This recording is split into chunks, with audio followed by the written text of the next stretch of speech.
નમસ્કાર દોસ્તો, વિડીયોમાં ફરી એક વખત તમારું સ્વાગત કરું છું। આજ સુધી આપણે સાંભળ્યું હતું કે ગોંડલ મિર્ઝાપુર જેવું છે, પણ આજે જે કંઈ દ્રશ્યો આપણે જોયા એ દ્રશ્ય જોયા પછી એવું લાગે ખરેખર ગોંડલ મિર્ઝાપુર બની ગયું છે। જે રીતે પાટીદાર સમાજના લોકો શાંતિપૂર્ણ બેઠક કરીને સમાધાન કરીને કે જે કંઈ વાતચીત કરવા માટે ગયા હતા, ત્યાર પછી ગોંડલની જે જનતા રસ્તા ઉપર ઉતરી પડી અને ગણેશ ગોંડલના જે સમર્થકો હતા એ લોકોએ પાટીદાર સમાજના જેટલા લોકો ગયા હતા એમની ગાડીઓ ઉપર હુમલાઓ કર્યા। મારે ગુજરાતના ગૃહમંત્રી હર્ષભાઈ સંઘવીને પૂછવું છે કે તમે વારંવાર ફાકા ફોજદારી કરો છો કે મારું ગુજરાત શાંતિપ્રિય ગુજરાત છે, એને બદનામ કરવાની કોશિશ ન કરો।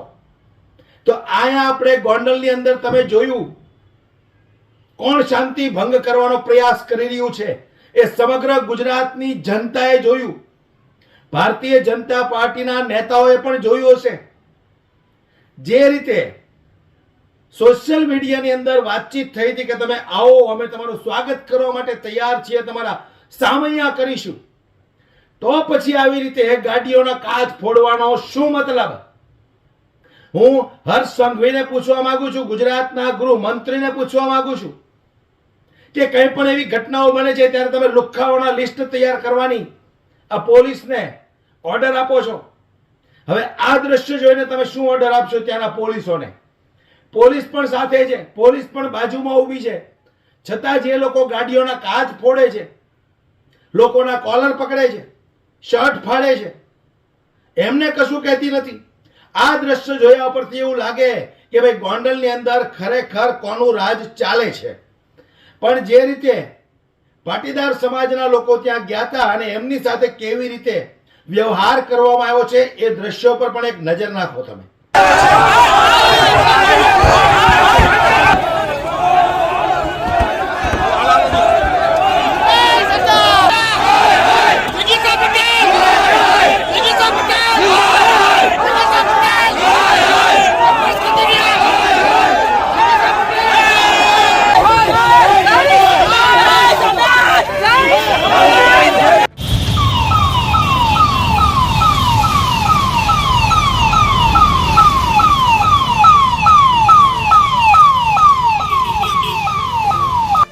ગાડીઓ પર હુમલા કરવા, ગાડીઓના કાચ ફોડવા, લોકોને રોકવાના જે પ્રયાસ થઈ રહ્યા છે, એટલે ખરેખર હજી તો અડધો કલાક થયો છે તો અમને જાણવા મળ્યું કે ગોંડલ મિર્ઝાપુર છે।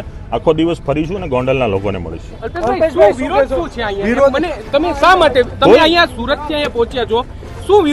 કોઈ પણ મુદ્દાની વાત અત્યારે સાઈડ પર છે। કોઈ વ્યક્તિ એમ કહેતું હોય કે માનું દૂધ પીધું હોય તો આવી જાય, તો અમારી માતાના દૂધ પરનો સવાલ છે।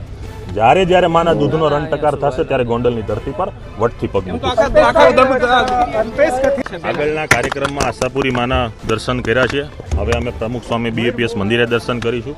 ત્યારબાદ આગળના રૂટમાં ગોંડલની જે કોઈ પણ નામચીન આપણા વડીલો છે, ઐતિહાસિક ભૂમિના જે નરબંકા છે, એમને ફૂલહાર કરીશું, એમનું સ્વાગત કરીશું, એમના આશીર્વાદ લેશું અને અમારી જે અહીંની ટીમ છે એ લોકોને મળી અને આગળનો કાર્યક્રમ આજ સાંજ સુધી અમે જ્યાં સુધી દરેક લોકોને મળી ન શકાય, દરેક પ્રતિમાઓ જઈ ન શકાય, જે નામચીન ગોંડલના ચોકો છે એ ચોકોની પણ અમે મુલાકાત।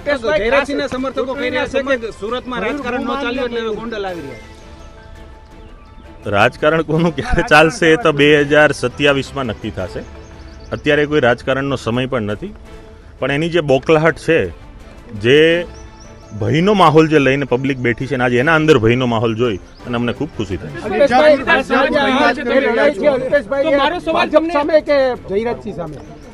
મારો સવાલ કોઈ સામે જ નથી। મારી એક જ વાત છે કે કોઈ પણ વ્યક્તિએ કોઈ પણ નાના કે મધ્યમ વર્ગના વ્યક્તિને દબાવી અને પોતાનું શાસન ન કરવું જોઈએ અને આ કોઈ પણ કારણોસર અમે ચલાવી નહીં। એટલે ભયનું શાસન છે એવું માનો છો તમે? જોયું ને તમે લાઈવમાં ગાડીઓ પર હુમલા થાય છે, એ પ્રકારની ઘટના ઊભી કરી છે એને લઈ એને સાબિત થાય છે। આપની ગાડીના કાચ પણ ફૂટ્યા છે। હા, એ તો એ લોકોની જે ઓકાત છે ઓકાત ઉપર આવી ગયા છે। ગોંડલનું જે પ્રકારનું વાતાવરણ છે એ વાતાવરણને લઈ અને સુરત છેકથી અહીંયા સુધી લાંબા થયા છે એ આ માટે થયા છીએ। આ લોકોની જે હલકી માનસિકતા અને જે કાર્યશૈલી છે એનું એમણે ઉદાહરણ આપ્યું છે, એટલે એના વિશે વધારે વિશેષ વાત કરવી મને યોગ્ય લાગતી નથી। એ આપનો વહેમ છે, ગલતફહેમી છે। જે લોકો આમની સાથે કંઈક ને કંઈક કાળા કારોબારથી જોડાયેલા છે એ લોકો જ આની અંદર છે. બાકી ભાડુતી માણસો લાવ્યા છે. એ રસ્તા પરના વિરોધ પ્રદર્શનના તમામ વિડીયો અમારી પાસે છે. આવનારા સમયના આપના મીડિયાના માધ્યમ થકી જેને ઉજાગર કરીશું કે એમાં કોણ હતા અને કોણ નહીં.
આ દ્રશ્ય જોયા પછી એવું લાગે કે ગુજરાતની અંદર શાંતિ હવે રહી નથી, પરંતુ ગુજરાતના ગૃહમંત્રી હર્ષ સંઘવી સોશિયલ મીડિયાની અંદર આવી અને ફાંકા ફોજદારી કરે છે કે ગુજરાતની અસ્મિતાને ડોળવાનો પ્રયાસ કોઈ કરી રહ્યું છે. એક અમે ચલાવી નહીં લઈએ. તમારે પૂછવું છે કે આ શું છે. હવે તમે આમાં કોને ગિરફ્તાર કરશો એ જોવાનું છે અમારે. દોસ્તો, વિડીયોને વધુમાં વધુ શેર કરી દરેક લોકો સુધી પહોંચાડો. ખબર પડે કે વારંવાર સોશિયલ મીડિયામાં આવી ગુજરાતના ગૃહમંત્રી જે વાત કરે છે, તો હવે ગોંડલની અંદર ગુજરાતના ગૃહમંત્રી શું એક્શન લેશે. વિડીયોને વધુમાં વધુ શેર કરી દરેક લોકો સુધી પહોંચાડો. જય હિન્દ.